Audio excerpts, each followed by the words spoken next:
سلام، أهلا وسهلا ومرحبا بكل مشاهدي ومتابعي قناة تيفي فريكونسيز، قناة الترددات فقط. أقدم لكم أحبائي عودة قنوات مهمة، من بينها قناة أفلام أجنبية رائعة جدا، محتوى رائع على النايل سات. تفضلوا أحبائي، لن أطيل عليكم. المحتوى كما تعلمون ترددات فقط. أقدم لكم ترددات بكل مصداقية. معنا التردد الأول 1154، معدل ترميز 27500 والاستقطاب أفقي اتش.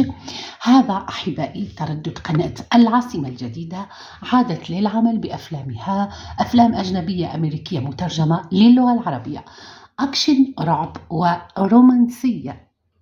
أيضا أحبائي التردد 11137، معدل الترميز 27500، الاستقطاب عمودي رأسي، أو تجدون حرف في هكذا أو كلمة رأسي عمودي.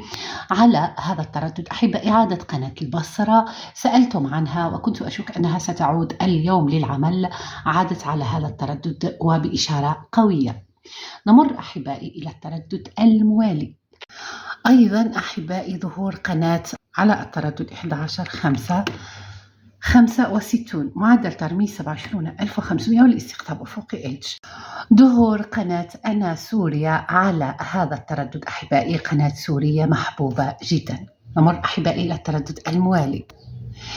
إذن أقدم لكم التردد 11449، معدل ترميز 27500 والاستقطاب أفقي اتش. هذا التردد أحبائي عادت عليه قناة NRT للعمل، قناة أخبار مهمة. مشاهدة طيبة وممتعة أتمناها لكم أحبائي ومشاهدي قناتي الأوفياء. أرجو أن أكون ضيفة خفيفة الظل عليكم، أرجو أن أفيدكم أحبائي ولو بالقليل بالترددات المهمة والجديدة. شكرا أحبائي لحسن استضافتكم لي ودعمكم وتشجيعاتكم على هذا المحتوى المتواضع. دمتم ودام الوفاء بيننا. سلام.